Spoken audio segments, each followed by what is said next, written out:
Hi there. We started out with part one of alternative meats and who's keeping them from you. This is part two of alternative meats and who's keeping them from you. So we're going to just briefly say in part one it had to do with the states that were banning lab meats. And I don't know if they're including like 3D printed vegan meats because those are already out in restaurants. They are technically made in a lab, but they're totally vegan and they're in some restaurants. Now, I think they're just doing kind of like a show of force. I think it's like, oh, we're gonna, keep that woke generation and me, older generation, out of, make sure that they're not successful. We're gonna show that conservative traditional thing and just keep the system the same. That's what they want to do. They want to keep the system the same. But they're going to be losing money because, especially Mississippi, who bans the distribution, the sale, and even the manufacturing of them, because that keeps business from coming into their areas. So, and Illinois has been vacillating about it too, and they've lost some business because, if you're not wanted, you're not going to put your business there, and which is sad because we're supposed to be so liberal. Oh well. So anyway, other companies that are keeping you from eating lab meats and meats of the future and some, anything like that people that are just trying to discourage you. Well, there's the National, what is it called? National Beef Cattlemen's Association? No, National Cattlemen's Beef Association, the National Dairy Council, the American Egg Board.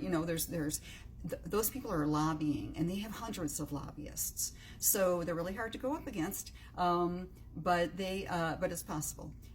They are trying to keep you from eating that, and they pair with the USDA, and they have the posters in the schools and all of that. At least they used to, things like Got Milk and all of those ads. And of course, you're hit with ads everywhere. So marketers where you're hit with ads everywhere about eating at McDonald's and how healthy it is now. Not that they have beef tallow. That's so stupid, you guys. That's saturated fat. That's just so dumb. Because that's something you want to avoid. So anyway, social media influencers, that's another thing. Like Joe Rogan. What's he certified in? Is he certified in plant-based nutrition?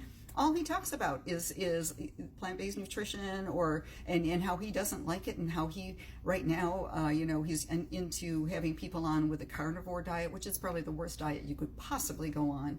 And you see in the comments section, you'll see where people have had strokes and heart attacks, and after being on the carnivore diet, and everybody's encouraging them. Oh no, stay on it. That wasn't your reason for the stroke. And there have been some influencers that have had heart attacks and strokes and things like that. If I seem like I'm stumbling over my words, I am, because I'm trying to go really, really fast because I have a lot to say. So what I'm saying is just think before you become a groupie on some of these social media influencers, because like I said, Joe Rogan doesn't really know all that stuff.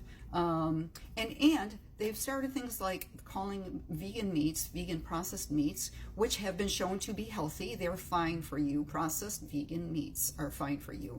And some even have the American Heart Association certificate for heart healthy diets, like Beyond, a lot of the Beyond products. But all of them are being shown to be healthy.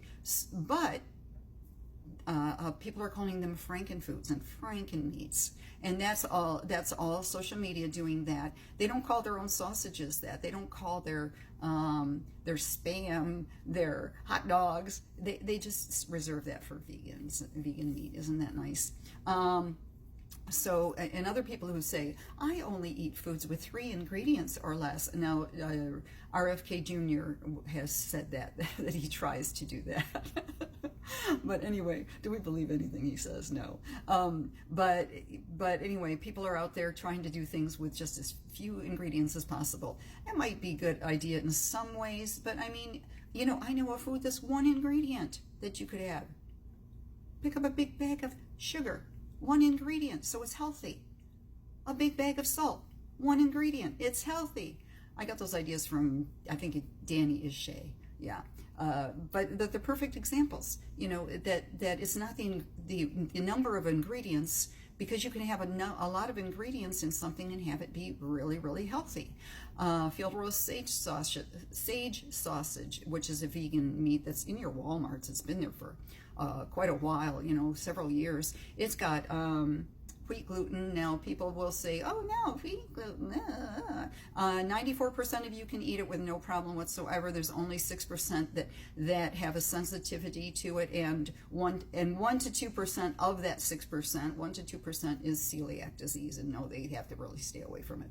But everybody else, you've got some other problem. It's not wheat gluten. That's not your problem. So they're made with wheat gluten, potatoes, celery, apples, onions, spices, all of those. You can even see the apple and potato chunks in it. It's not like all ground up and no fiber. It's got fiber, and so it's a good vegan meat. But you know, oh, that's too many ingredients. Too many foods is what it. You know, those are foods. So anyway, let's see. Other people, pastors. Pastors are always like just in the past, and they're trying to keep the patriarchal thing going and have the women be helpers, and they're always saying, oh, bring that good spaghetti with meatballs and cheese, lots of cheese in it, to the next potluck. You know, they're always getting them to cook the same traditional foods, and believe me, I used to love those. I used to really love those foods, but you know, now I wouldn't touch them with a 10-foot pole. So, but they have the they talk about the. I'm trying to see something here because I want to make sure I covered something. I guess I did. Yeah. Okay. So anyway, they also talk about how animals are here for your use. How we have dominion over animals. You can do anything you want with animals. Blah blah blah. Animals have feelings. I want you to understand something. Plants do not have the ability to process pain as pain. You can eat plants all day long. Please do.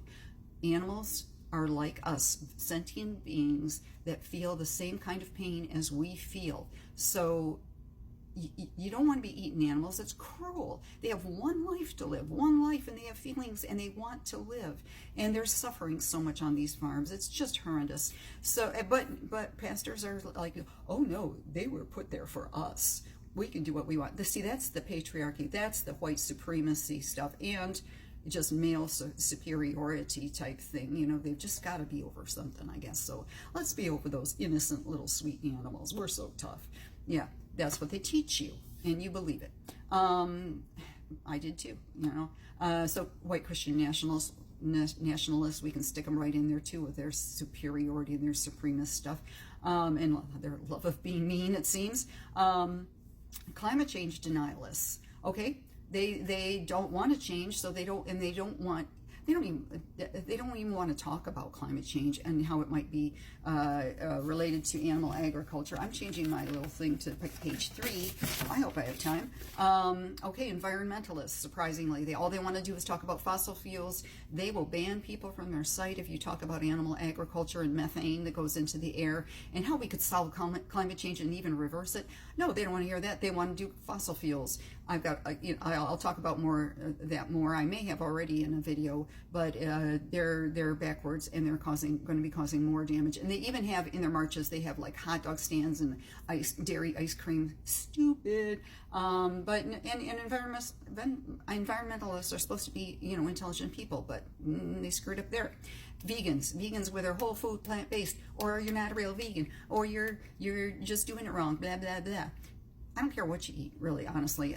I mean, I am certified in plant-based nutrition. I can tell you the healthiest things to eat, but if you want to be on it for life, you're going to be eating some vegan meat sometimes. You might want to try some of these the alternative lab ones will have animal cells. You couldn't eat those, but everything else, you know, try some of this stuff, you know, because overall you're going to be more healthy than when you were a meat eater by far. So. Start the vegan meats, try the opportunity to get and try those lab meats, try to support it because they might be just what you need. They're not vegan again, but they might be just what you need. And stop the excuses. That was my last sentence that I put down here. Stop the excuses. Get to it. Yeah, we really need to.